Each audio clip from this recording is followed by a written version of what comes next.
Oke, halo semuanya. Apakah suara saya cukup terdengar?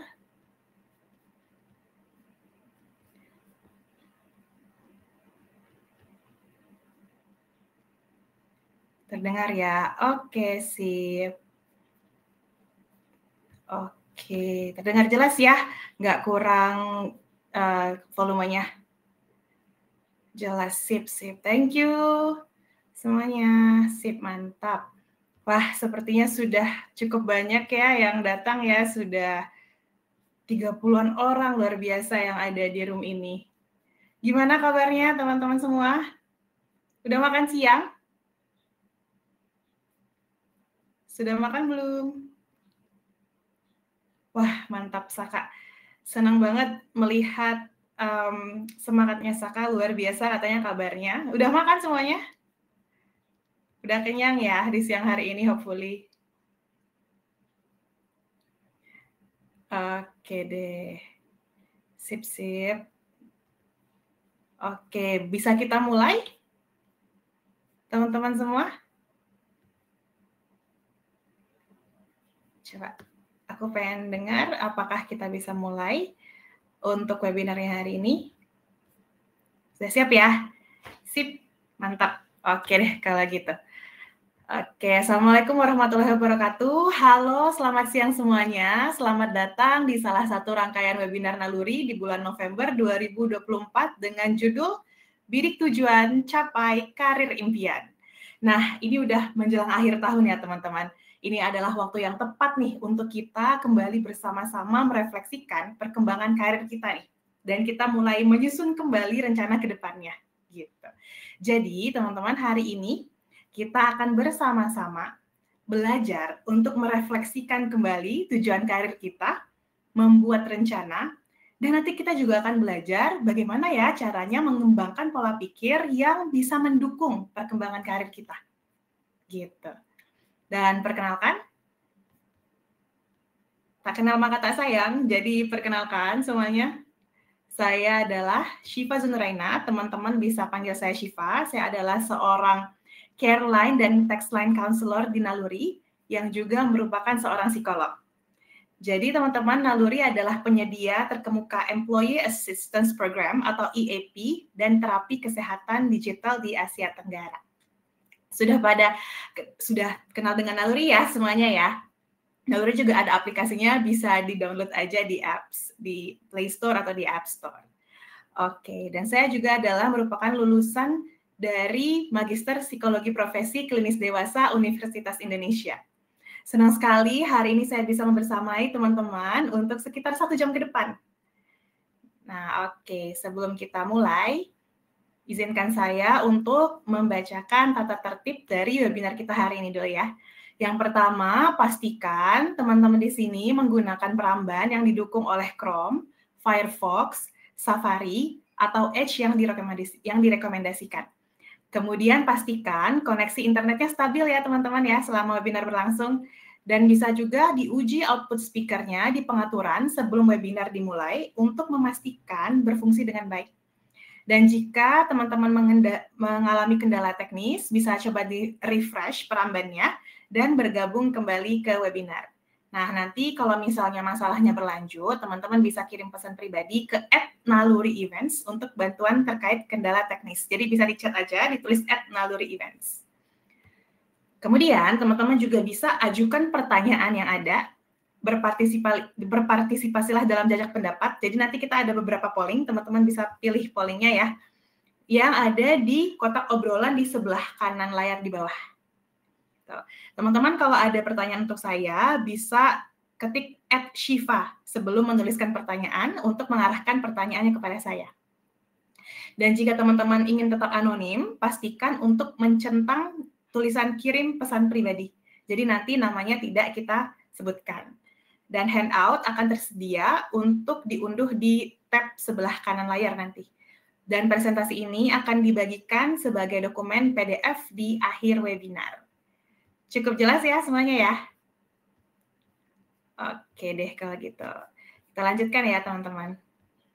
Nah, Agar lebih terarah sesi kita hari ini, kita perlu mengenali dulu nih, apa sih sebetulnya tujuan dari webinar kali ini. Jadi ada 2 tujuan utama dari webinar hari ini. Yang pertama, memahami pentingnya menetapkan tujuan profesional di dunia yang bergerak sangat cepat sekarang ini, teman-teman. Kemudian juga mendapatkan tips-tips untuk menetapkan tujuan profesional, cara membuat perencanaan, dan mengembangkan pola pikir yang bisa mendukung perencanaan dan tujuan kita tadi. Menarik banget ya, nanti kita belajar pelan-pelan sama-sama. Oke, nah pertama-tama saya ingin tahu dulu nih, apa perasaan teman akhir-akhir ini? Apakah yang pertama nih, apakah lebih ke semangat nomor 1 ya, atau 2 lagi capek, lagi jenuh banget nih di kerjaan gitu, atau lagi fokus banget nih, lagi kolaborasi sama teman-teman yang lain, atau yang keempat lagi ribet gitu, lagi riweuh, atau yang kelima lagi lumayan santai, lagi semangat-semangatnya nih dalam menatap masa depan di karir. Oke, bisa dipilih ya teman-teman ya. Oke, lumayan bervariasi ya, ada yang 1, 2, 3, 4, 5. Oke, wah mantap mantap. Lagi-lagi, semuanya yang belum polling bisa polling ya. Oke, wah saing-saingan nih antara nomor 2 sama nomor 3. Oh, lagi ini ya, lagi kayak ada yang lagi fokus, ada yang lagi ribet, ada yang capek. Kayaknya oke, nomor 2 nih kayaknya yang paling banyak nih ya. Oke, bisa dilanjutkan teman-teman polling-nya.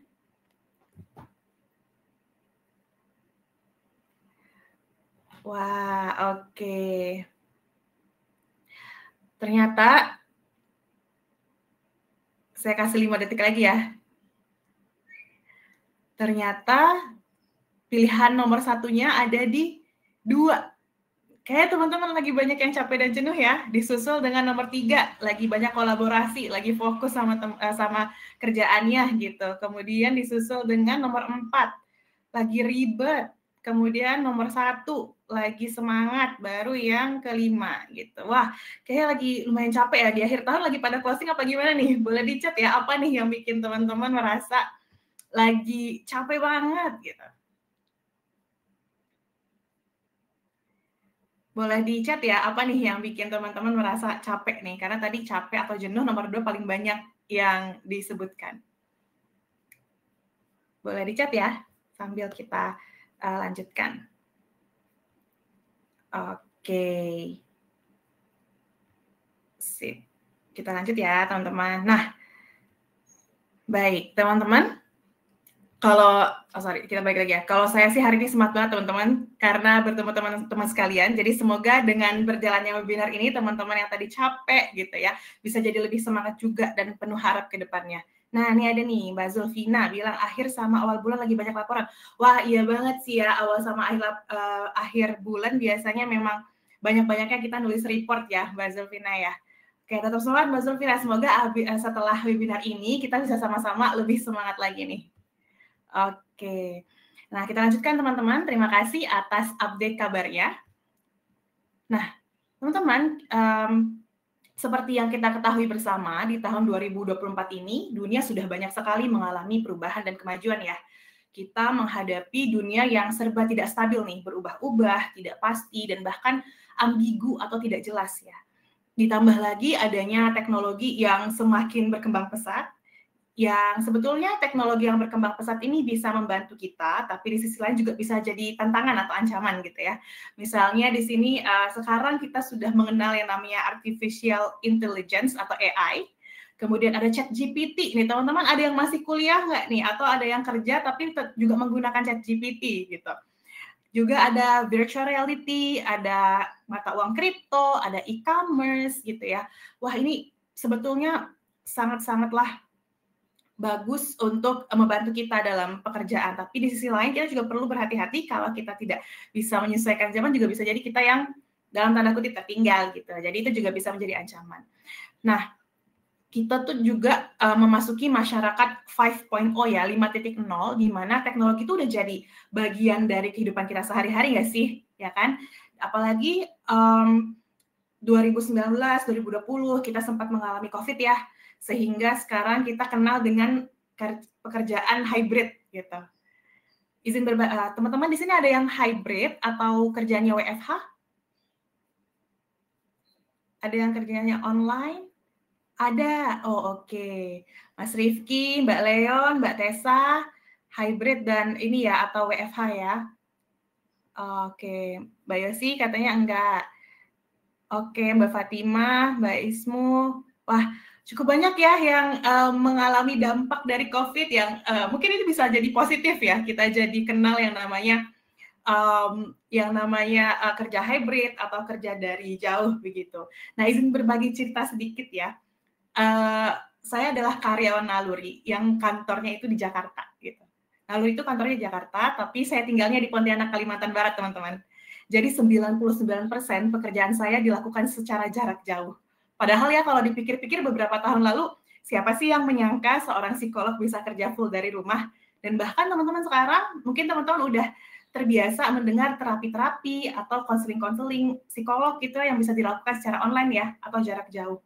Nah, ini menandakan adanya perubahan yang luar biasa, teman-teman. Yang juga kalau kita bisa manfaatkan, bisa jadi peluang yang sangat besar nih untuk perkembangan karir kita. Gitu. Seperti teman-teman yang lain ya tadi, ada yang WFH, ada yang WFO, ada juga yang hybrid gitu. Nah, selain itu, dunia yang sedang kita hadapi sekarang juga ada pengaruh media sosial, transformasi ekonomi gitu ya. Itu juga memberikan peluang baru, tapi di sisi lain juga meningkatkan kompetisi. Dan ada juga perubahan-perubahan sosial yang kita alami gitu ya. Ada juga tantangan lingkungan, sekarang makin banyak bencana alam ya teman-teman yang benar-benar tidak terduga gitu. Jadi disitulah tantangan yang kita perlu sadari bahwa sekarang ada tantangan-tantangan tersebut gitu ya. Nah, bahkan mungkin dengan banyaknya informasi yang bisa kita akses karena canggihnya teknologi sekarang gitu ya, ada Google, ada media sosial, ada TikTok, Instagram dan sebagainya. Mungkin teman-teman di sini ada yang pernah ketemu klien yang biasanya dia survei dulu nih di internet mengenai produk-produk yang mereka ingin beli di teman-teman. Ada nggak yang seperti itu? Atau misalnya nih kalau saya jadi psikolog ya, nggak jarang nih ada klien yang datang-datang langsung bilang, Mbak saya nih kayaknya depresi deh, Mbak saya nih kayaknya cemas deh gitu. Atau saya bipolar Mbak gitu ya. Pas ditanya, apa yang membuatmu merasakan seperti itu? Mereka jawabnya, saya tahu dari kriteria di TikTok, Mbak, gitu, atau dari Instagram, gitu ya. Nah, ini sebetulnya teman-teman hal yang wajar terjadi, gitu ya. Namun, ini menjadi pemicu juga buat kita sebagai penyedia jasa, yang artinya kita juga perlu tuh menyusul perkembangan pengetahuan klien ini, agar kita bisa menjelaskan layanan atau produk yang kita miliki dengan lebih baik gitu. Jadi kalau misalnya mereka dapat info kan dari internet, mencari sendiri kan biasanya tidak semuanya tepat gitu ya. Nah, kita juga harus punya pengetahuan yang lebih tuh sebagai penyedia jasa agar bisa memberikan pemahaman yang lebih tepat. Begitu. Oke, ada pertanyaan dari Mas Saka. Saya izin jawab di Q&A nanti ya Mas Saka ya. Sip. Oh, sorry. Oke, nanti ada pertanyaan ya. Nanti ada beberapa pertanyaan yang juga akan saya jawab di bagian Q&A. Teman-teman yang lain, kalau misalnya ada pertanyaan, boleh dimasukin dulu gitu ya pertanyaannya, tapi nanti saya akan jawab di akhir. Gitu. Nah, teman-teman, itulah hal yang perlu kita hadapi ya, teman-teman. Kita sadari dulu ini yang sedang kita hadapi di dunia karir kita nanti. Nah, di sini ada suatu kisah nih teman-teman, kisah yang nanti akan kita bahas sampai akhir dan kita akan hubungkan dengan materi kita hari ini. Jadi ini namanya kisah Pak Andi. Jadi Pak Andi ini adalah seorang manajer di perusahaan, usianya 40 tahun. Beliau sudah bekerja selama 15 tahun. Beliau merasa bahwa para Gen Z di kantornya memiliki gaya kerja yang berbeda dan kemampuan teknologi di atasnya. Pak Andi kerap tidak paham tentang apa istilah teknologi yang mereka pakai. Memakai Google Sheet saja, Pak Andi masih kesulitan. Banyak ide teknik promosi menggunakan teknologi dari mereka yang Pak Andi tidak bisa menggunakannya, gitu ya. Pak Andi juga melihat bahwa kenaikan jabatan karyawan baru cenderung cepat nih, sehingga dia juga merasa cukup terancam. Pak Andi mulai merasa hampa dan merasa karirnya nih mulai tidak ada arahnya, gitu. Ada yang relate sama Pak Andi? Ada yang merasa dalam tanda kutip tertinggal dari rekan-rekannya di kantor? Boleh di kolom chat ya. Oke, kita lanjut. Nah, menurut teman-teman sekalian, mana solusi yang paling tepat untuk Pak Andi? Apakah Pak Andi perlu hindari situasinya? Pak Andi perlu terimakah? Atau Pak Andi perlu adaptasi? Boleh dipilih di poll ya. Kita lihat apa jawaban yang paling tepat.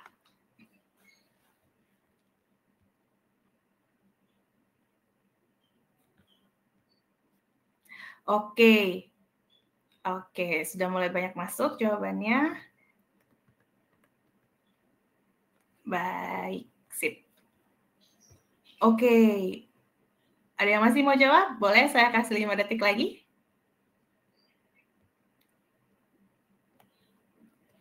Alright, menarik nih.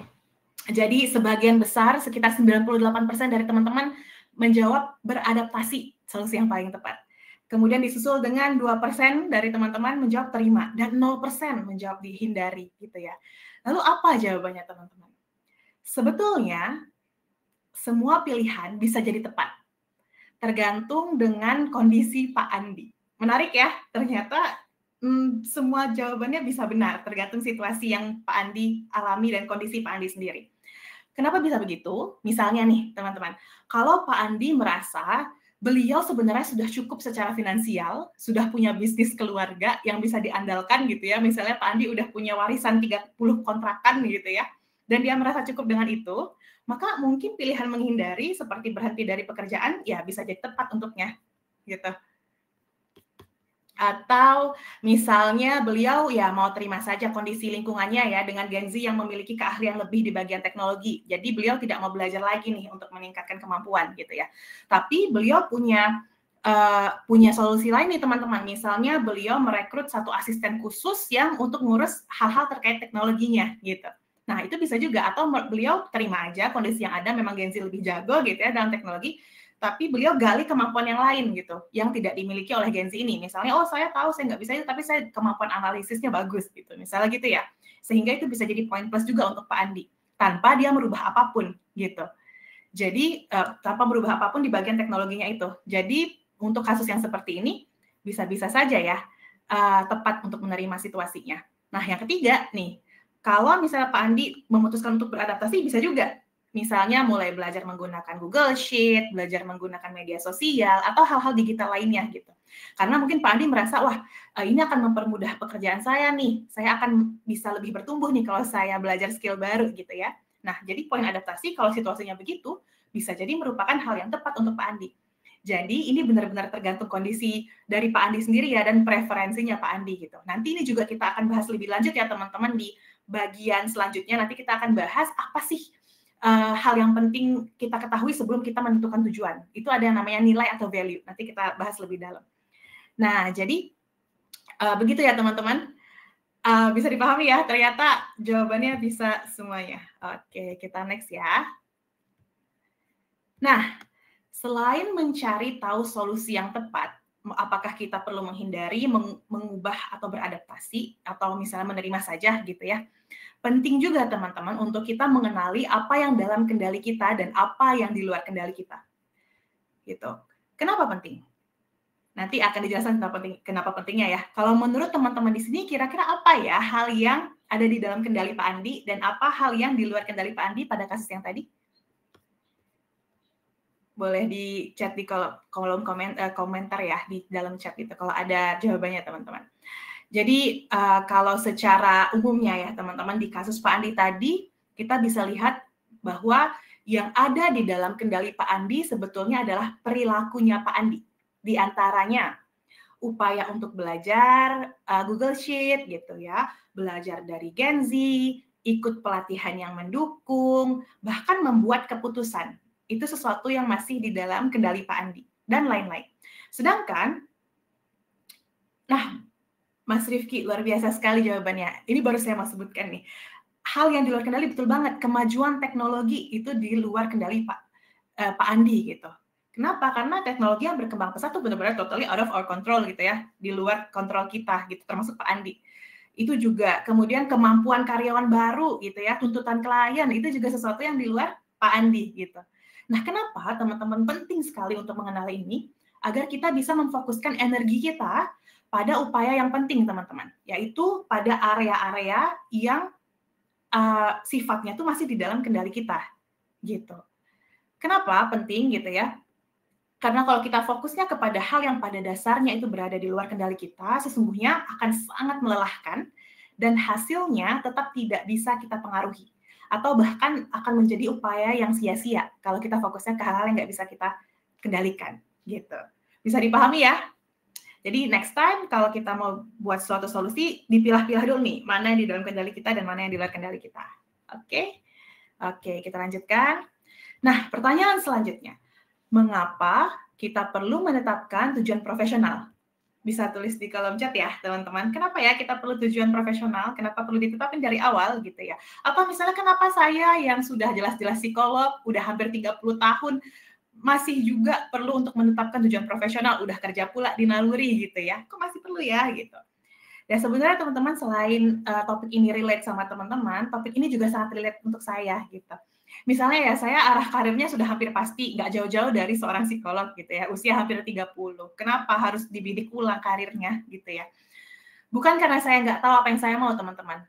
Tapi lebih ke, ya, supaya jelas langkah apa yang akan diambil, ada tahu progres gitu ya, luar biasa banget teman-teman jawabannya. Betul sekali, jadi bukan karena kita nggak tahu apa yang kita mau, bukan kita nggak tahu kemampuan kita gitu ya, tapi lebih ke kita lihat nih, posisi kita sekarang tuh lagi di mana. Terus apa sih sebetulnya yang kita rasakan terkait karir saya sekarang? Apakah saya merasa cukup terpenuhi secara materi dan emosional atau tidak? Gitu. Dan kita kalau kita menyusun ulang tujuan pasti kita melihat ke depan ya, gitu. Sehingga kita pasti melihat peluang-peluang juga yang ada di depan gitu. Sehingga kalau kita bisa bidik ulang tujuannya, kita bisa memfokuskan kembali langkah-langkah apa nih yang bisa kita ambil. Kenapa? Karena terkadang hektiknya kehidupan membuat kita tuh terlena dan tenggelam sehingga lupa dengan apa yang benar-benar penting dan kita inginkan gitu. Betul banget Mbak Fatima, karena kita berkembang terus dengan skill baru itu juga termasuk ya teman-teman. Karena keadaan sekarang mungkin beda sama 5 tahun yang lalu atau bahkan 2 tahun yang lalu. Makanya kita butuh bidik ulang gitu. Lebih terarah dan bisa breakdown langkah-langkah konkret. Oh betul banget Mas Rifki. Wah bagus-bagus banget jawabannya, teman-teman udah paham betul pentingnya membidik ulang tujuan karir ya. Oke, kita lanjutkan ya teman-teman. Saya happy banget dengar jawaban-jawabannya. Nah, teman-teman, kalau kita lihat ya, di kisah Pak Andi tadi, di usia 40 tahun, itu bahkan penting juga loh untuk membidik ulang tujuan profesional. Kenapa? Agar bisa lebih mindful. Lebih mindful itu lebih sadar tentang posisi beliau sekarang gitu. Sehingga beliau bisa menetapkan tujuan-tujuan yang lebih relevan dengan situasinya sekarang gitu ya, dan bisa lebih fokus menyusun kembali langkah-langkahnya. Dan bahkan mungkin beliau perlu evaluasi ulang karirnya ya secara keseluruhan kalau memang diperlukan gitu. Jadi tujuan adalah hal yang bisa dicapai, jadi tujuan ini tuh bisa dicapai beliau gitu dan mengarahkan tindakan-tindakan beliau yang akan diambil selanjutnya gitu. Jadi itulah fungsinya dari tujuan. Nah, next. Nah, ini saya mau sharing sedikit ya tentang filosofi Sunda banget ya. Ada filosofi hidup dari Jepang namanya Ikigai. Ada yang udah pernah dengar tentang Ikigai? Boleh di-chat? Ada yang pernah dengar Ikigai sebelumnya? Ikigai itu pernah, Mbak Givara pernah. Ikigai itu berasal dari kata iki yang berarti kehidupan dan gai artinya nilai. Jadi ikigai itu biasanya orang-orang Jepang bilang itu alasan untuk hidup atau alasan kita bangun tiap hari di pagi hari gitu ya. Kalau kita menemukan ikigai ini, kita bisa mendapatkan alasan kehidupan yang bermakna dan memuaskan gitu. Nah, kalau di diagram ini teman-teman kita lihat Ikigai itu letaknya di tengah-tengah, yaitu irisan dari apa yang kita sukai, apa yang kita kuasai, apa yang dunia butuhkan, dan untuk apa kita dibayar, gitu. Jadi kalau 4 ini dapat irisannya, nah itu Ikigai. Nah kalau misalnya dalam kasus seorang psikolog, misalnya saya begitu ya, saya kebetulan sangat menikmati mendengarkan kisah-kisah orang gitu. Jadi saya memang bisa literally mendengarkan orang berjam-jam berbicara dan saya nggak bosan dengarnya gitu. Saya juga senang kalau saya bantu orang lain menyelesaikan masalah. Oleh karena itu, saya belajar psikologi dari S1 sampai S2 sampai jadi psikolog, sehingga itu menjadi bidang yang saya kuasai. Dan kebetulan saat ini dunia lagi butuh-butuhnya mental health profesional gitu ya, termasuk psikolog. Dan kebetulan juga jadi psikolog itu bisa dibayar, sehingga bisa membantu saya bertahan hidup. Jadi bisa disimpulkan bahwa alhamdulillah saat ini kalau menurut konsep Ikigai ya, cukup merasa inilah Ikigai lah gitu ya. Kalau teman-teman di sini gimana? Udah ketemu Ikigainya belum? Sudah ada yang ketemu Ikigainya?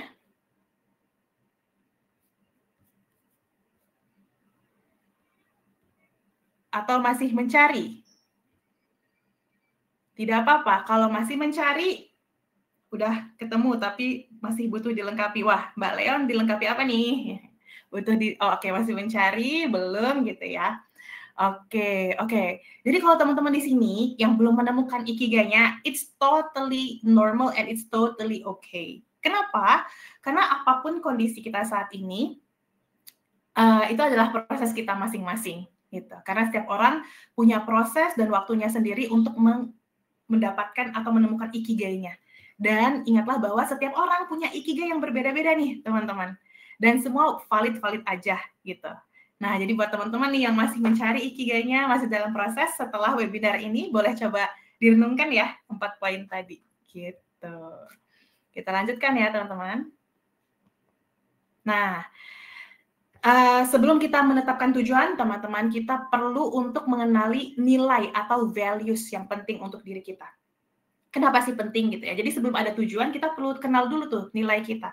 Nilai itu apa? Nilai itu bukan seberapa berharganya kita, bukan. Nilai di sini tuh maksudnya value, yang artinya kita tahu apa sih yang sebetulnya penting bagi hidup kita. Gitu. Jadi si nilai ini sebetulnya punya fungsi yang sangat baik, teman-teman. Dia tuh fungsinya bisa memotivasi, bisa menginspirasi kita, memberikan arah yang akhirnya membuat kita tuh punya hidup yang terasa bermakna.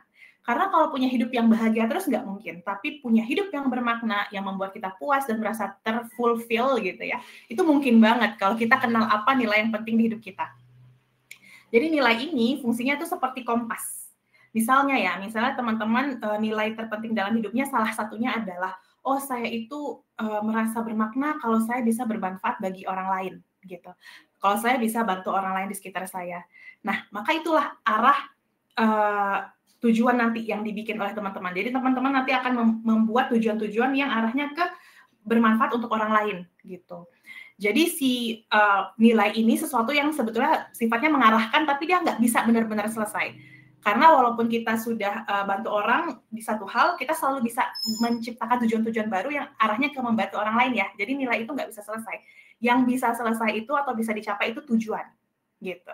Tujuan itu bisa dicentang gitu. Oh, saya pengen bermanfaat bagi lingkungan saya, maka saya punya tujuan membangun panti asuhan misalnya gitu. Nah, ketika panti asuhannya terbuat gitu ya, terjadi gitu, ya maka dicentang. Nah, itu tujuannya selesai. Tapi value-nya, nilainya masih ada kan? Nah, kita bisa buat tujuan baru. Nah, di karir juga begitu. Teman-teman perlu tahu sebetulnya dalam pekerjaan nilai apa yang penting buat teman-teman supaya dalam menjalankan karir juga merasa bermakna gitu. Jadi yang dilakukan tidak hanya robotik gitu ya, ada maknanya di setiap tindakan yang dilakukan gitu, di setiap pekerjaan yang dilakukan. Nah, dan nilai ini teman-teman bisa berubah seiring kita menjalani hidup gitu ya, dan ini unik untuk setiap orang. Jadi tidak ada nilai yang benar dan salah. Setiap orang berhak untuk menentukan nilai yang penting masing-masing. Begitu. Nah, kalau misalnya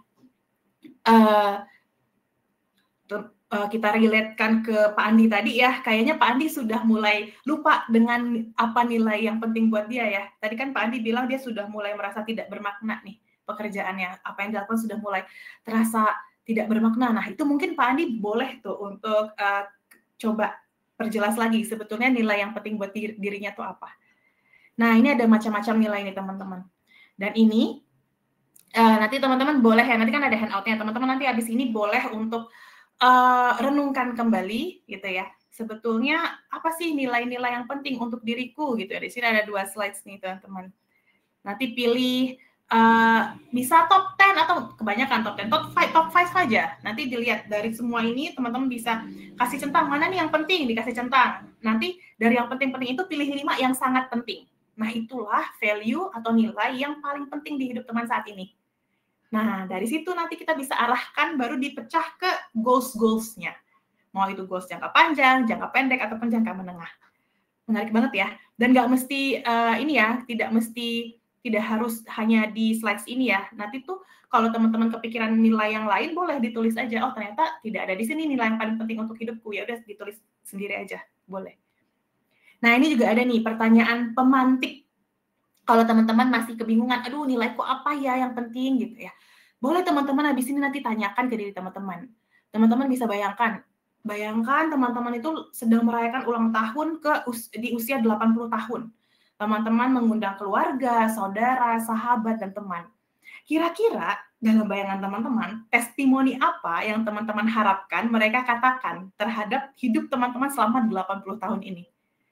Kira-kira testimoni macam apa yang teman-teman harapkan keluar dari mereka? Nah, itu biasanya kita bisa tarik garis benang merahnya. Itulah yang biasanya tuh mencerminkan nilai yang penting untuk hidup kita. Gitu. Oh, Mas Rizky 80 tahun mesti banyak amal baiknya. Oh, mungkin testimoninya gini ya. Mas Rizky, saya kenal Mas Rizky selama 50 tahun, banyak sekali amal-amal baik Mas Rizky. Nah, mungkin itu salah satu tema dari nilai yang paling penting di hidup Mas Rizky. Nah, itu bagus banget Mas Rizky. Nah, di pekerjaan juga begitu. Boleh ditanyakan ya, apa sih sebenarnya yang pengen kita lakukan lebih banyak di pekerjaan? Apa yang pengen kita lakukan lebih sedikit? Pekerjaan apa sih yang bikin kita puas gitu ya? Dan seperti apa sih hari kerja yang ideal buat teman-teman? Nah, biasanya itu juga bisa jadi pertanyaan pemantik yang nanti temanya itu bisa sesuai dengan nilai yang penting untuk hidup kita. Kalau kita kenal, bagus banget. Nanti kita bisa menciptakan hidup yang lebih bermakna. Nah, dari nilai tadi, gitu ya, baru kita bisa ke arah penetapan tujuan, teman-teman. Udah jelas nih, oh saya pengen jadi orang yang tadi banyak amal baiknya. Maka kalau saya pengen punya amal baik yang banyak di hidup saya, pekerjaan macam apa yang cocok buat saya, gitu. Nah, kan banyak banget ya, pekerjaan semuanya bisa menciptakan amal baik. Nah, berarti selain kita bisa memilih pekerjaan yang cocok dengan nilai kita juga bisa mengeliminasi pekerjaan yang nggak sesuai dengan nilai kita. Kalau misalnya kita pengen bekerja dengan amal yang baik, berarti pekerjaan yang rentan kecurangan ya jangan diikutin gitu. Nah gitu ya, jadi jelas tuh pegangan kita apa dalam memilih karir juga gitu. Dan dalam menetapkan tujuan teman-teman, selain tadi kita mengenali nilai-nilai yang penting, kita juga perlu ya mengenali kelebihan dan kekurangan diri kita. Kemudian dari situ kita bisa kenal juga area pertumbuhan dan perbaikan gitu. Saya lebih senang daripada bilang itu sesuatu yang kurang, saya lebih senang itu sebagai area for improvement gitu. Jadi kita ke arah pertumbuhan aja ngomongnya gitu ya. Kemudian kita juga bisa nih pelajari tempat yang ingin kita masuki. Misalnya ingin masuk ke dunia marketing, nah itu boleh kita pelajari terlebih dahulu gitu. Dan dari situ kita bisa kembangkan keterampilan yang relevan. Dan juga jangan lupa disesuaikan ya dengan tren terkini, teknologi, dinamika pasar, dan lain sebagainya. Dan kalau memungkinkan akan lebih mudah juga hidup ini kalau kita bisa membangun koneksi gitu. Dan jangan ragu kalau kesulitan, cari mentor atau cari feedback gitu dari lingkungan. Jadi kita juga perlu proaktif gitu. Nah, kalau tadi kita sudah punya tujuan. Oke, gini. Kalau menurut teman-teman kira-kira supaya Pak Andi bisa lebih bermakna gitu ya hidupnya. Kita kembali sedikit deh. Kira-kira value apa ya yang bisa Pak Andi dapatkan teman-teman atau bisa Pak Andi punyai misalnya gitu supaya dia merasa oh saya masih harus kerja di sini karena saya punya value ini. Kira-kira value apa ya? Kalau value mungkin bisa beliau lihat misalnya beliau bekerjanya di perusahaan apa ya? Perusahaan FMCG misalnya gitu ya. Ya beliau melihat bahwa oh dari pekerjaannya ternyata beliau bisa membantu masyarakat untuk memenuhi nutrisi gitu. Nah itu kan juga sesuai dengan nilai yang dia pegang. Misalnya dia ternyata setelah dipikir-pikir ya saya pengen bermanfaat sih buat masyarakat gitu. Nah dari peran saya ternyata bisa juga tuh ada yang saya lakukan gitu. Walaupun secara teknologi saya nggak se-advance Gen Z, tapi saya masih bisa kontribusi dengan kelebihan saya yang lain dan ini sesuai dengan value saya untuk bermanfaat ke masyarakat gitu. Nah gitu ya. Jadi Pak Andi tadi bisa kembali mendapatkan makna dari apa yang dilakukan di karirnya gitu. Menarik ya. Nah, tadi kalau kita sudah dapat nih apa nilainya, apa tujuannya. Misalnya kalau Pak Andi, oh saya ternyata pengen adaptasi saja deh gitu ya. Oh saya pengen bisa menggunakan Google Sheets dan teman-temannya gitu ya. bisa pakai Google Slides dan lain sebagainya gitu. Nah, maka itu jelas ya ada tujuannya begitu. Nah, tujuan itu lebih baik kita breakdown seperti ini teman-teman. Jadi ada yang namanya teknik SMART ER goals. Biasanya kita dengarnya SMART ya. ER nih ada evaluate dan reward. Apa sih S-nya? S itu specific. Spesifik itu artinya kita bisa mengidentifikasi tujuan dan langkah-langkah yang diperlukan untuk mencapainya. Kemudian dia measurable. Measurable itu bisa diukur gitu ya. Kenapa penting bisa diukur? Untuk bisa mengevaluasi kemajuannya. Kemudian attainable, dapat dicapai. Itu perlu realistis lah. Kita punya impian tuh harus realistis. Misalnya kayak kasus Pak Andi, beliau pengen bisa mahir Google Slides, Google Sheets, dan lain sebagainya dalam seminggu, tapi dengan kondisi pekerjaan lainnya juga banyak. Nah, itu kan terdengar kurang realistis, maka perlu dievaluasi kembali gitu. Berarti perlu diperpanjang mungkin batas waktunya gitu ya. Kemudian harus relevan juga nih teman-teman, memberikan makna dan memberikan rasa pemenuhan tuh tujuan kita. Kalau kita udah punya nilai tadi, kita lebih mudah tuh untuk membuat tujuan yang relevan ke nilai yang tadi. Dan tujuan yang bagus itu harus berbatas waktu gitu, yang realistis. Karena kalau ada batas waktu kita tahu kapan itu tercapai dan tidak gitu, berhasil atau tidak gitu. Sehingga kita bisa melakukan evaluasi. Dan dalam perjalanannya juga teman-teman jangan lupa untuk kasih reward ke diri sendiri untuk semua hal yang kita capai. Mau itu kecil progresnya, mau besar apalagi, terus berikan apresiasi ke diri kita. Itu penting sekali teman-teman. Jadi tunggu apresiasi diri sendiri itu tidak perlu tunggu sampai kita capai hal yang besar. Karena kita juga perlu menikmati prosesnya ya. Jadi kecil-kecil boleh kasih reward. Bisa seminggu ini dapat bisa lakukan apa, teman-teman bisa ke spa gitu ya untuk chilling gitu, untuk relax gitu.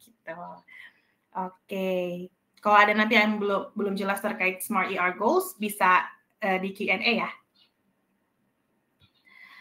Nah, kalau teman-teman sudah berhasil nih menetapkan tujuan, lalu apa ya langkah selanjutnya? Nah, teman-teman, dalam perjalanan ini kita sebaiknya tidak hanya fokus kepada tujuan ya, karena tujuan itu kan sifatnya di akhir, gitu ya. Kita tahu tercapai atau tidak itu di akhir. Yang lebih penting lagi untuk sekarang adalah kita fokus pada perilaku kita sekarang, atau kita bilangnya tuh mindful, gitu ya. Fokus sama apa yang ada di depan kita. Jadi apa yang kita lakukan hari ini gitu ya, sesuai tidak sama tujuan kita, itu juga perlu kita cek tuh sesering mungkin. Gitu. Jadi be mindful itu sangat penting. Nah, caranya ya selain mindful tadi, teman-teman juga perlu untuk bisa menentukan prioritas. Gitu. Kenapa perlu menentukan prioritas? Karena dalam mencapai tujuan pasti banyak banget ya teman-teman hal yang harus kita lakukan gitu. Dan kadang-kadang kita akan overwhelmed gitu, kewalahan begitu ya. Kewalahan kok banyak sekali nih yang perlu dilakukan. Nah, kita perlu susun prioritas. Di sini kita sebutnya ada pusat, sekunder, penting gitu. Pusat itu maksudnya adalah aktivitas yang paling penting gitu. Itu yang akan kalau nggak dilakukan tuh dampaknya besar sekali. Kalau sekunder itu yang dua tugas terpenting setelah yang utama gitu ya. Dia esensial sih, tapi tidak terlalu mendesak gitu ya. Tergantung sama konteks atau kondisi kita sekarang. Dan ada yang penting nih yang ketiga. Dia kurang mendesak tapi tetap perlu diselesaikan. Biasanya kita bisa menangani sampai 4 tugas sekaligus gitu. Tapi tugas-tugas ini juga tidak lebih penting daripada yang sekunder gitu ya. Jadi ini perlu teman-teman renungkan juga nih ya di sini supaya kita bisa menjalani hari itu sesuai dengan prioritas gitu. Nah, dalam perjalanannya teman-teman tadi kan terdengar wah saya sudah tahu nih tekniknya gitu ya. Saya pasti bisa, udah tahu nilai, udah tahu tujuan, udah tahu SMART ER goals-nya apa gitu ya. Namun dalam hidup, biasanya dalam perjalanan itu nggak selamanya kita akan terus berhasil. Betul? Betul tidak? Ada tidak di sini yang pernah gagal? Ada yang pernah gagal dalam hidupnya? Boleh ditulis di kolom komentar ya. Sering, pernah. Oke, pernah. Oke, sering, ada. Oke, iya, pernah. Sering, wah ternyata banyak ya, bahkan sering gitu. Apa artinya ya kegagalan itu teman-teman? Ternyata, oke Mas Andri, saya tidak pernah gagal, saya hanya dapat feedback aja dari hidup. Wah, ini framework-nya positif sekali gitu ya, melihat kegagalan menjadi feedback saja buat hidup. Wah, ini bagus nih, ini nanti terkait dengan pola pikir yang akan kita belajar bersama-sama. Belum berhasil, bukan gagal. Nice, wah mantap sekali teman-temanku. Oke, nah ternyata teman-teman, kegagalan itu adalah bagian dari kehidupan. Jadi hampir tidak mungkin kita dalam hidup, apalagi dalam karir, nggak pernah gagal. Walaupun yang minor-minor, yang kecil-kecil gitu ya. Ya kecuali mungkin teman-teman anak CEO apa gitu ya, sampai akhirnya moncer banget karirnya. Itu mungkin aja. Tapi bukan berarti nggak pernah gagal juga kan dalam hidup. Bisa jadi dalam posisi lain, dalam area kehidupan lain, dia juga pernah mengalami kegagalan gitu. Jadi kalau teman-teman lihat di sini ya, ini ada grafik. Grafik ini tuh kita kan dari 00 ya, dari titik di bawah sini kita mau ke atas sini kan. Biasanya untuk naik ke atas itu nggak garis lurus, kita nggak selalu naik gini. Tapi di perjalanan akan ada naik, akan ada turunnya, naik turun dikit, naik banget, turun banget, gitu, naik banget. Itu tuh wajar banget buat terjadi di hidup kita, sangat wajar. Yang terpenting adalah kita keep going, terus fokus ke tujuan kita, terus bangkit lagi gitu ya, sampai akhirnya tren dari grafiknya itu kalau kita tarik dari garis awal sampai garis akhir tuh trennya naik. Nah, itu sukses. Jadi sukses itu bukan nggak pernah gagal, karena hampir nggak mungkin kita nggak gagal. Jadi itu adalah bagian dari kehidupan. Jadi teman-teman yang pernah gagal, bersyukurlah berarti masih hidup gitu ya. Saya juga pernah gagal, teman-teman semuanya pasti pernah juga. Nah, gimana nih cara menghadapi kegagalan?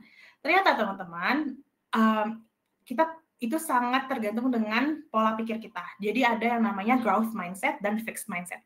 Ada yang pernah mendengar growth mindset dan fixed mindset? Ada yang pernah dengar?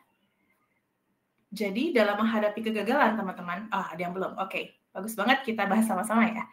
Jadi ada 2 jenis pola pikir. Ada pola pikir berkembang atau growth mindset kita sebutnya, ada juga yang fixed mindset atau fixed mindset itu pola pikir menetap gitu ya, dia nggak berkembang. Kalau growth mindset itu berkembang. Ciri-cirinya apa? Kalau growth mindset itu orang yang percaya bahwa kecerdasan, bakat, kemampuan itu bisa dikembangkan dan ditingkatkan melalui dedikasi, usaha, dan pembelajaran. Sehingga orang dengan growth mindset itu melihat kegagalan sebagai peluang untuk berkembang. Jadi orang dengan growth mindset kalau dapat obstacles, dapat tantangan, dapat kegagalan, dia lihat ini sebagai, oh yang kemarin apa ya yang kurang ya, apa yang bisa saya lakukan berbeda ya setelah ini gitu, sehingga saya bisa berhasil di waktu selanjutnya gitu. Orang yang punya growth mindset seperti itu berpikirnya. Sebaliknya, orang dengan fixed mindset, dia itu merasa bahwa, oh kecerdasan, bakat, kemampuan itu sifat yang nggak bisa diubah gitu. Kayak saya ngapain ya, kalau saya pintar ya pintar aja, kalau saya nggak pintar ya nggak pintar aja gitu ya. Sehingga orang seperti ini, kalau dia mengalami kegagalan, dia cenderung berkecil hati gitu. Jadi karena dia merasa nggak ada yang bisa diperbaiki lagi gitu ya. Jadi kalau misalnya teman-teman ingin terus bertumbuh, kira-kira pola pikir mana nih yang perlu kita miliki? Growth mindset atau fixed mindset? Boleh tulis di kolom komentar ya. Nice, oke. Growth mindset ya teman-teman. Betul banget teman-teman. Berarti teman-teman sih sudah cukup paham ya dengan materi kita hari ini ya. Aku happy banget dengarnya. Growth mindset is very important teman-teman. Jadi kalau ada gagal, bangkit lagi, evaluasi mana bagian yang belum yang masih bisa diperbaiki ke depannya gitu. Karena pada dasarnya semua itu masih bisa diupayakan teman-teman. Kalaupun misalnya ada yang tidak bisa diupayakan lagi, masih ada area lain yang biasanya masih bisa kita upayakan. Gitu ya. Nah, kenapa penting mindset ini teman-teman? Karena kalau kita punya mindset tertentu, itulah yang biasanya akan membimbing ucapan-ucapan yang kita katakan kepada diri sendiri gitu. Jadi kalau gagal kan biasanya kalau kita punya fixed mindset misalnya ya wah ya udahlah saya berarti udah gagal nggak bisa lagi gitu ya. Beda banget sama orang yang punya growth mindset. Oke, ini gagal, ini menyakitkan, saya udah keluar banyak usaha segala macam. Tapi saya yakin masih ada cara lain yang bisa dilakukan gitu. Jadi narasi yang kita kasih ke diri sendiri pun berbeda gitu. Ini pada akhirnya teman-teman sangat terkait dengan ini, kalau di sini ada segitiga di tengah-tengah itu tuh kepercayaan inti atau core belief, itu adalah keyakinan seseorang terhadap dirinya gitu. Jadi kalau dia merasa dia masih bisa berkembang, itu akan mempengaruhi pandangan dia terhadap diri sendiri, terhadap masa depan dan orang lain. Jadi kalau kita punya positif pandangan terhadap diri sendiri, itu kepercayaan inti yang positif gitu, yang optimis, itu akan berpengaruh ke pandangan kita ke orang lain, ke diri sendiri juga, dan ke masa depan. Yang akhirnya itu pasti akan berpengaruh ke perilaku, pikiran, dan perasaan kita. Gitu. Jadi itu so be careful, hati-hati ya dengan kepercayaan inti yang kita pegang. Pastikan, upayakanlah itu hal yang lebih positif gitu. Nah, tapi ya tadi growth mindset teman-teman sudah tahu gitu ya. Nah, tapi bagaimanapun ketika kita menghadapi kegagalan pasti gak nyaman banget rasanya. Rasanya tuh kayak seoptimis apapun kita adalah rasa kecewa, mungkin sedikit rasa putus asa atau marah mungkin ke diri sendiri atau ke situasi gitu ya. Nah, itu normal, sekali lagi normal, so itu divalidasi aja gitu. Yang pertama kita lakukan setelah menghadapi kegagalan atau kekurang beruntungan dalam hidup, pasanglah masker oksigen ke diri sendiri terlebih dahulu, teman-teman. Dengan cara apa? Dengan cara me time, ambil waktu untuk diri sendiri, istirahat yang cukup, refleksi gitu ya. Refleksi diri tuh ya bisa dengan journaling dan lain sebagainya. Terhubung dengan keluarga, terhubung dengan sahabat-sahabat gitu ya, supaya kita dapat support system. Self-care, jangan lupa teman-teman, self-care, makan yang cukup, hangout sama teman-teman, istirahat, tidur, mandi, bersih-bersih, ke spa, sholat, dan lain sebagainya, itu self-care semua, gitu. Dan kalau teman-teman bisa mengubah suasana, boleh juga, misalnya mau liburan dulu, atau mau WFH from Bali gitu ya, kalau mau ya boleh gitu, buat healing gitu teman-teman. Oke, sekian materi kita hari ini. Apa nih yang menjadi inti dari sesi hari ini bagi teman-teman sekalian? Boleh ditulis di kolom komentar ya. Oke, nah inti dari pembelajaran hari ini adalah yang pertama kita memahami pentingnya menetapkan tujuan profesional. Memahami pentingnya mengenali diri dan nilai yang dimiliki untuk menetapkan tujuan. Dan kita juga tahu pentingnya SMART ER goals dan growth mindset. Dan bahwa setiap orang memiliki nilai, tujuan, dan proses masing-masing. So, we just need to be mindful. Kita hanya perlu sadar dengan kondisi kita sekarang. Gitu. Itu aja yang perlu kita fokuskan. Baik, di Naluri juga kita ada dukungan dan sumber daya yang teman-teman bisa manfaatkan ya teman-teman. Jadi di Naluri kita lagi ada tantangan mood challenge ya, kesadaran suasana hati gitu. Jadi nanti teman-teman bisa daftar di barcode berikut gitu ya. Nanti ada kesempatan memenangkan hadiah senilai $1.500, dapat jam tangan Coros, botol Hydro Flask, dan masih banyak lagi. Seru banget. Nah, di Naluri kita juga ada konsultasi one-on-one dengan psikolog Naluri. Teman-teman juga bisa explore nanti. Kemudian ada juga kita punya aplikasi dan website Naluri. Teman-teman jangan lupa download aplikasi Naluri ya habis ini ya. Oke, kemudian ada akses Naluri melalui web. Oke, nah mari tetap terhubung teman-teman di sosial medianya Naluri. Kita punya Instagram, kita punya Facebook di @naluri.live. Wah, Mas Andri, thank you udah download aplikasinya. Bisa dipakai ya. Oke, teman-teman, kita masuk ke sesi Q&A. Tapi sebelum itu, teman-teman bisa isi feedback form ya. Di feedback form di bagian kiri layar teman-teman. Dan teman-teman bisa download juga handout hari ini di sebelah kanan screen teman-teman. Oke, bisa kasih feedback ya. Sip. Okay. Okay, Cheese, can we start the questions and answer? Oke. Oke deh, teman-teman. Boleh ya, teman-teman? Isi feedback ya. Sekalian bisa tanya di kolom komentar. Bisa @Shiva, terus kasih pertanyaan buat saya terkait materi hari ini. Udah masuk beberapa questions nih. Coba, Kak, bagaimana kita menyikapi... Oh, belum. Yang ini dulu deh. Oh, Kak, bagaimana kita menyikapi atasan atau bawahan kita yang memiliki nilai yang berbeda dengan kita? Wah, ini menarik ya. Bagaimana ya teman-teman kira-kira caranya kalau kita punya nilai yang beda sama kita? Mungkin akan sangat lebih ini ya, lebih enak dijawab kalau kita pakai contoh mungkin ya. Mungkin misalnya atasan kita pengen profit oriented aja gitu ya Mas Rizky ya.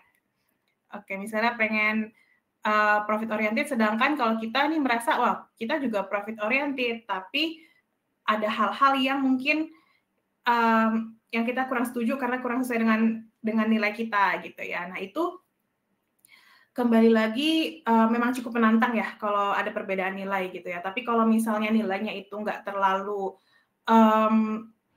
nggak terlalu melanggar nilai moral dasar yang kita punya gitu ya, mungkin ya boleh jalan masing-masing kalau memungkinkan gitu. Dan jangan lupa kita juga punya kemampuan yang masih di dalam kendali kita, yaitu kita punya kemampuan untuk setting boundaries.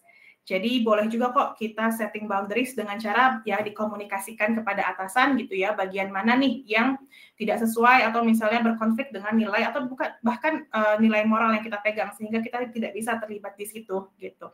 Nah, yang bisa dalam kendali kita adalah kita komunikasikan hal tersebut kepada atasan, begitu ya. Kita jelaskan boundaries kita, bagian mana yang bisa kita kerjakan dan bagian mana yang tidak bisa kita kerjakan gitu. Itu akan sangat challenging di beberapa lingkungan ya, yang pada akhirnya mungkin memaksa kita juga untuk memilih gitu. Jadi kembali lagi kepada Mas Rizky nanti, Mas Rizky bagaimana keputusannya gitu. Oke, apakah cukup menjawab Mas Rizky atau ada follow up questions? Boleh ya. Oke. Oke Mas Rizky, clear. Oke, nice. Kemudian ada lagi nih. Bagaimana menangani kecenderungan atasan yang kurang peduli lingkungan kerja? Contohnya, junior yang lebih cepat promosi golongan bahkan 2 tingkat di atas kita. Hal itu justru membuat demotivasi untuk kita. Oke, jadi ada junior gitu ya, Mas ya, yang secara mungkin waktu kerja gitu ya, durasi kerja itu lebih singkat dari kita, tapi dia lebih cepat promosi gitu ya, sehingga kita jadi demotivasi gitu ya. Sebetulnya wajar banget ya kalau misalkan ngerasa ini, mungkin ada perasaan kurang adil ya Mas ya, gitu. Wajar sekali kalau misalnya kita melihat kita lebih lama bekerja, terus kita merasa sudah melakukan yang terbaik, kemudian ternyata ada orang yang tiba-tiba naik gitu ya karirnya, ada kekecewaan sedikit, mungkin ada rasa tidak adil, ya wajar gitu, di-acknowledge ada perasaannya. Namun setelah itu, apa nih yang mau kita lakukan kan ya, dari kekecewaan tersebut, apa yang bisa kita lakukan?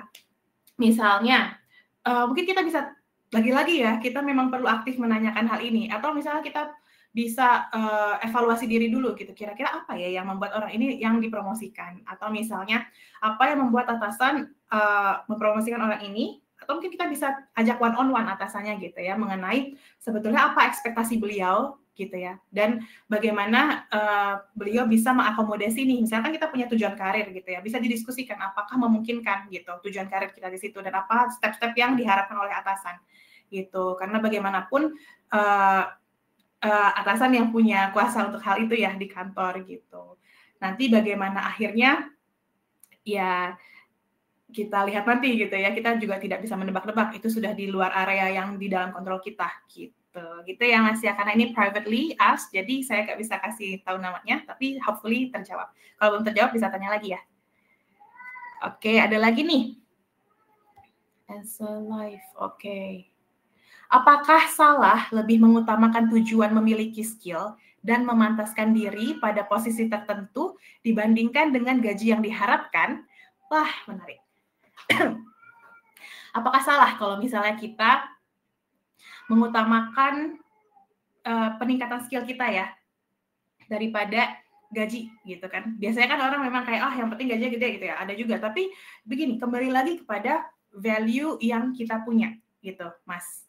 Ini yang bertanya Mas Ibnu gitu. Kembali lagi ke value yang Mas Ibnu pegang. Jadi ada orang mungkin yang dia merasa punya gaji yang lebih besar itu lebih penting karena itu lebih sesuai dengan value yang dia pegang. Misalnya dia punya keluarga yang untuk dinafkahi gitu, sehingga kalau dia punya lebih banyak uang, dia ngerasa lebih berarti hidupnya karena bisa nyekolahin anaknya di tempat yang bagus, misalnya gitu ya.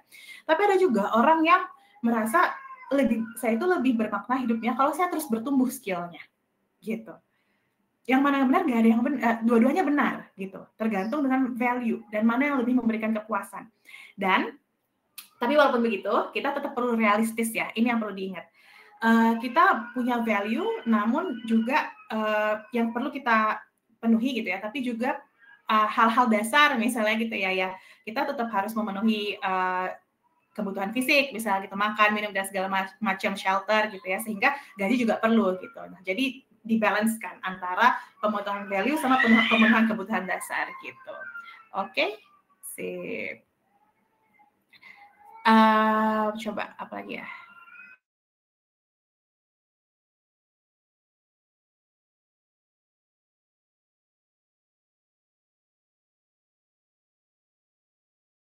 Ada pertanyaan lagi nih, Kak, gimana caranya untuk hack karir supaya karir melejit dan pendapatan meningkat signifikan? Apakah switch karir jalan satu-satunya? Kalau ini jawabannya sangat luas ya, Mas Agung gitu ya. Jadi kalau hack karir itu betul-betul tergantung dengan kondisi Mas sendiri gitu. Oke, jadi apakah switch karir jalan satu-satunya? Bisa ditimbang-timbang. Jadi Mas yang perlu tahu kondisi dari pekerjaannya gimana. Apakah ada kemungkinan untuk bertumbuh di situ atau memang switch karir saja gitu. Jadi itu based on preference sekali lagi dan judgment dari Mas Agung gitu.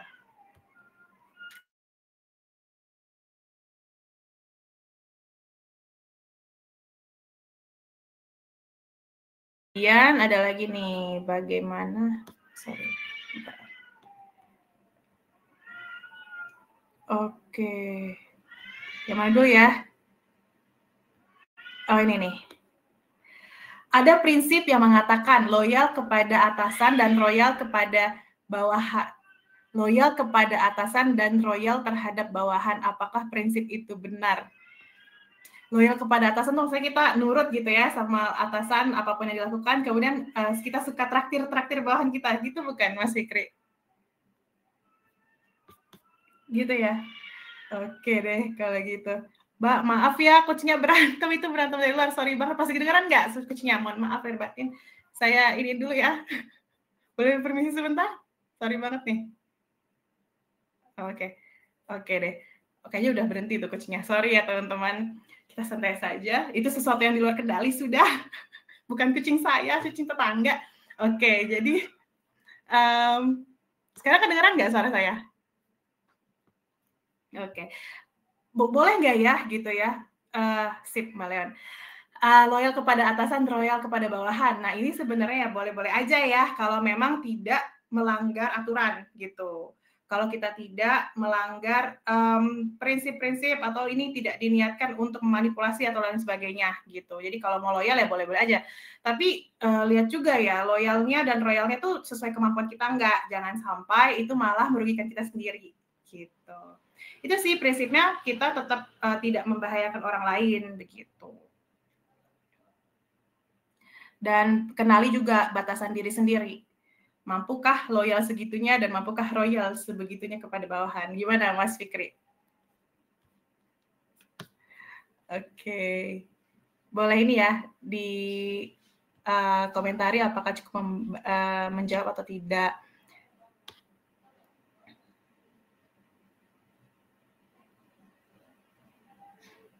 Oke. Bentar. Oke. Bagaimana mengembalikan motivasi untuk membidik karir saat masih mempertanyakan apakah karir saat ini adalah hal yang sesuai atau tidak? Menarik. Mengembalikan motivasi untuk membidik karir. Oh, jadi sekarang ini masih mempertanyakan ya karir ini sesuai atau enggak ya gitu ya. Terus kita mau bidik lagi. Bidik lagi tuh apakah kita perlu cari karir yang lain atau tidak gitu ya. Nah, ini mungkin pertanyaan yang pertama perlu kita tanyakan kepada diri sendiri adalah apa sih sebetulnya yang bikin kita masih bertanya-tanya terhadap karir saat ini gitu.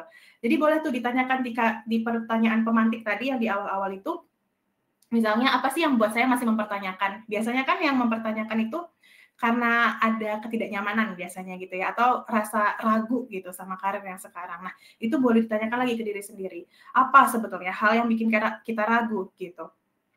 Gitu. Dari situ setelah sudah jelas, oh ternyata saya tuh ragu karena ini. Mungkin ada bagian pekerjaan yang saya enjoy, ada bagian pekerjaan yang saya tidak enjoy gitu ya. Dari situ kan kita lihat pekerjaan seperti apa yang sebenarnya kita inginkan gitu. Nah, dari situ baru kita pelan-pelan lihat lagi, evaluasi lagi ke depannya kira-kira kita punya chance atau punya kesempatan apa aja nih, peluang apa aja gitu.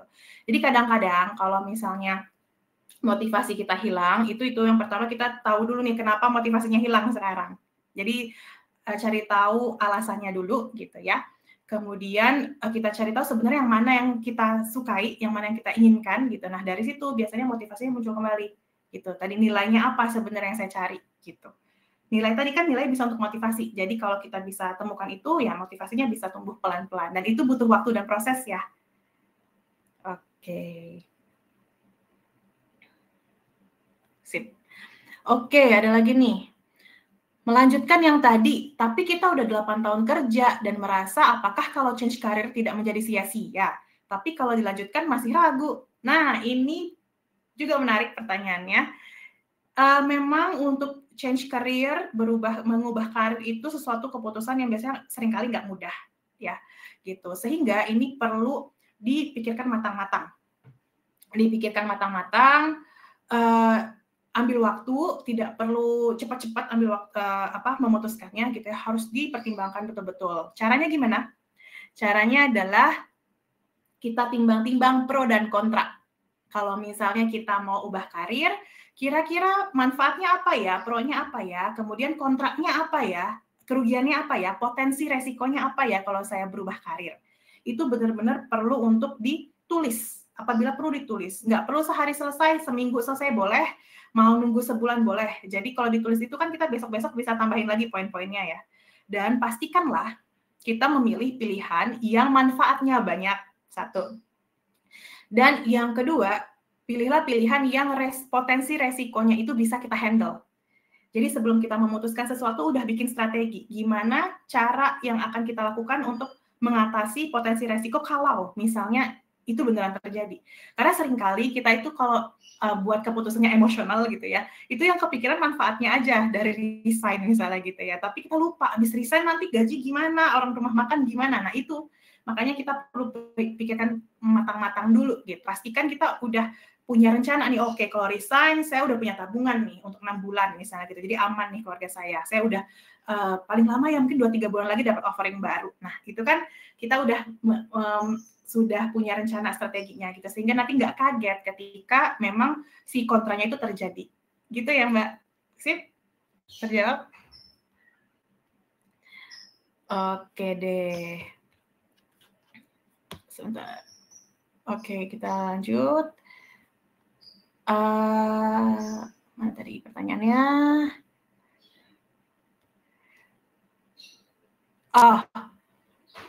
Oke. Kemudian ada lagi nih, bagaimana cara menyikapi kondisi di mana karir di kantor sudah diketahui mentok di titik tertentu? Jadi udah nggak mungkin tumbuh lagi ya karirnya gitu. Jadi dikembalikan lagi kepada Masnya gitu ya. Apakah oke dengan itu? Dengan karir yang mentok di situ oke apa tidak? Gitu. Kalau oke, ya go ahead. Kalau misalnya tidak oke, berarti saatnya mencari alternatif ya. Gitu. Jadi itu bukan pertanyaan yang bisa dijawab satu jawaban begitu ya. Jadi memang kembali lagi kepada Mas sendiri begitu.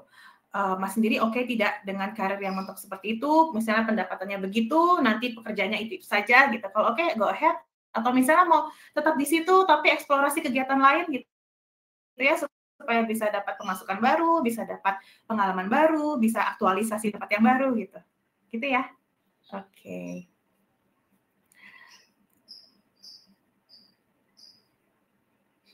Oh, ada lagi nih. Bagaimana menyeimbangkan kehidupan pribadi dan pekerjaan dalam keseharian karena saat merasa pekerjaan hanya rutinitas sehari-hari, akhirnya memanfaatkan jam pekerjaan untuk kepentingan pribadi. Oke, menyeimbangkan kehidupan pribadi dan pekerjaan dalam keseharian. Ya work-life balance gitu ya. Jadi, ini kayaknya udah mulai jenuh ya, karena itu terus yang dilakukan ya, Mas, gitu. Nah, kalau misalnya kita lagi jenuh ya sama pekerjaan, tipsnya sebetulnya banyak ya, tapi secara umum, pertama-tama kita perlu cek lagi ya, apakah memanfaatkan jam kerja untuk kepentingan pribadi itu sesuai nggak dengan nilai yang dipegang gitu ya, terutama dengan nilai umum yang dipegang ya, gitu. Nilai umum yang dipegang, kalau bisa nih kita bekerja ya sesuailah dengan norma-norma yang ada. Jadi kalau memang jam kerja diupayakan memang dilakukan untuk kerja gitu. Kalau memang butuh istirahat, lebih baik boleh mungkin bisa bilang ke HR butuh cuti atau lain sebagainya gitu. Apalagi kalau lagi jenuh ya. Dan tetap coba untuk perbaiki self-care activity-nya gitu. Jadi biasanya kalau jenuh itu kita karena berulang-ulang itu rutinitas terus-terusan gitu ya, bosan gitu ya. tadi satu bisa cuti atau bisa cari hal-hal yang menyenangkan gitu. Terus self-care-nya tetap dijaga, kesehatan fisik tetap dijaga, nutrisi, istirahat, dan lain sebagainya. Dan jangan lupa self-care itu juga ada self-care mental. Self-care mental itu kayak kita melakukan hobi yang kita punya gitu ya, melakukan aktivitas-aktivitas yang kita enjoy. Nah, mungkin itu yang bisa kita coba lakukan untuk mengupayakan mengatasi kejenuhan ini gitu. Hopefully it answers ya. Kalau belum terjawab boleh nanti dilanjutkan pertanyaannya gitu. Kemudian, nah mungkin satu lagi ya karena terbatas nih waktu kita. Masih ada nggak ya? Oke. Kayaknya masih ada satu lagi. Oh, oke. Oke, ini terakhir ya teman-teman. Bagaimana menyikapi perubahan perusahaan yang berkembang pesat sehingga tuntutan semakin banyak dan membuat setiap orang semakin sibuk nih katanya. Jadi cenderung tidak ada kepedulian antar sesama, dan untuk saya pribadi perubahan itu cukup membuat tidak nyaman bahkan sampai ingin resign. Nah, kayaknya di sini memang ada hal yang kurang memenuhi ya kepada Masnya gitu, yaitu Mas agak terganggu nih ketika orang sibuk dan tidak peduli antar sesama. Mungkin itu punya hubungan dengan nilai yang Mas pegang. Mungkin Mas itu kepedulian antar sesama penting gitu ya, sehingga agak terganggu tuh dengan situasi yang seperti itu. Kalau misalnya, nah ditanya lagi kepada diri Mas sendiri, kondisi saat ini bagaimana, dan kalau misalnya resign, pertimbangannya gimana? Apakah worth it resign-nya? Gitu. Dan kalau mau resign, apa next step-nya? Next plan-nya apa? Apakah ada pekerjaan lanjutan yang sudah yang dipikir bisa lebih memenuhi kebutuhan dan nilai-nilai Mas gitu. Kalau ada ya go ahead. Kalau nggak ada itu dipikirkan lagi gitu. Karena sekali lagi itu keputusan yang sangat besar gitu. Gitu deh. Oke semuanya. Sudah lewat 7 menit nih dari jam 2. Terima kasih banyak atas waktunya hari ini. Semoga bermanfaat ya. Semoga bermanfaat materi hari ini. Saya senang banget bisa catch up sama teman-teman hari ini. Bisa dengar pertanyaan-pertanyaannya. Semangatnya terasa sekali teman-teman, banyak pertanyaannya gitu sampai lewat waktunya. Semoga nanti kita bisa ketemu lagi di webinar Naluri di sesi-sesi selanjutnya ya. Thank you, semoga sehat selalu, sukses, semangat, semangat, semangat. Oke, dadah. Have a nice day. You're welcome. Sama-sama.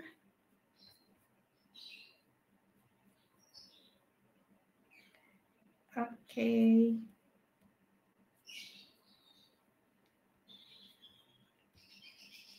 Oke, thank you. Semoga makin sukses semuanya. Wah, senang ada yang makin termotivasi. Sama. Amin, sukses juga. Oke, thank you semuanya. Boleh tinggalkan room. Kamsahamnida, deh.